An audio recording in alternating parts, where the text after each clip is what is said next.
Bienvenue dans le premier module du parcours tableau de bord d'Optimus Expert. On va commencer par le début, on va définir ce qu'est un tableau de bord. Alors un tableau de bord, c'est déjà un document qui est succinct. Si vous avez un tableau de bord de 10 pages avec 300 indicateurs, c'est pas un tableau de bord. Ça peut être un reporting, mais c'est pas un tableau de bord. Si vous comparez avec le tableau de bord de votre voiture, vous vous rendez bien compte que vous n'avez pas 50 informations. Vous avez quoi comme information? Vous avez votre vitesse, vous avez la vitesse du moteur, le niveau de carburant, la température du moteur, les témoins de fonctionnalité, tout ce qui est clignotant, éclairage, essuie-glace, les témoins d'anomalies, ceux qu'on veut pas trop qui s'allument, et le kilométrage total et intermédiaire. Et c'est tout. Maintenant, imaginez. Vous prenez le tableau de bord de votre voiture, mais avec 4 fois plus d'informations. Un vrai sapin de Noël. Là, vous ne trouvez même plus votre vitesse et paf, vous êtes dans le fossé. Le tableau de bord de votre entreprise, ça va être la même chose. Il va devoir regrouper des informations. Ces informations, on les appelle des indicateurs. Des indicateurs clés de performance. ICP. Pour avoir l'air branché, vous pouvez le dire en anglais. KPI pour Key Performance Indicator. Je suis pas très abréviation, je suis pas très anglais, donc on va rester en français. À quoi ça va servir? À prendre des décisions de pilotage. Pilotage, on retrouve le champ lexical de la voiture.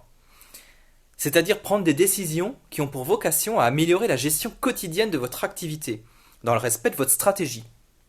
La première chose difficile, c'est de choisir vos indicateurs. Ça, on le verra dans le module 2. La deuxième chose difficile, c'est de savoir sous quelle fréquence vous allez sortir votre tableau de bord. Une fois par an, ça sert à rien. 4 fois par jour, ça sert à rien non plus. L'idée, c'est pas non plus que vous passiez des heures tous les jours à remplir ce tableau de bord, à le créer. Alors, c'est quoi la bonne fréquence? Ça, c'est vraiment du cas par cas. Ça dépend de votre cycle de production, de votre activité. Si on prend l'exemple des hypermarchés, ils ont des indicateurs tous les jours. Si on prend l'exemple de l'agriculture, vous avez une saison qui dure un an et c'est pas adapté d'avoir les mêmes indicateurs tout le long. Donc on va faire évoluer ces tableaux de bord sur tout le cycle d'activité. N'oubliez pas non plus que vous aurez une information qui sera précise, mais plus elle sera précise et plus elle sera difficile à obtenir et à exploiter. Vous n'avez pas besoin d'une précision au centime d'euro près, par exemple, pour prendre vos décisions. Le but, c'est pas de calculer votre impôt avec. Donc vous pouvez vous permettre des approximations. Ça nous amène à une troisième difficulté, c'est la disponibilité. Si votre tableau de bord il est hebdomadaire, n'allez pas attendre un trimestre pour avoir vos chiffres. Sinon, ça ne vous sert plus à rien. Vous n'avez plus de décision à prendre avec ce tableau de bord.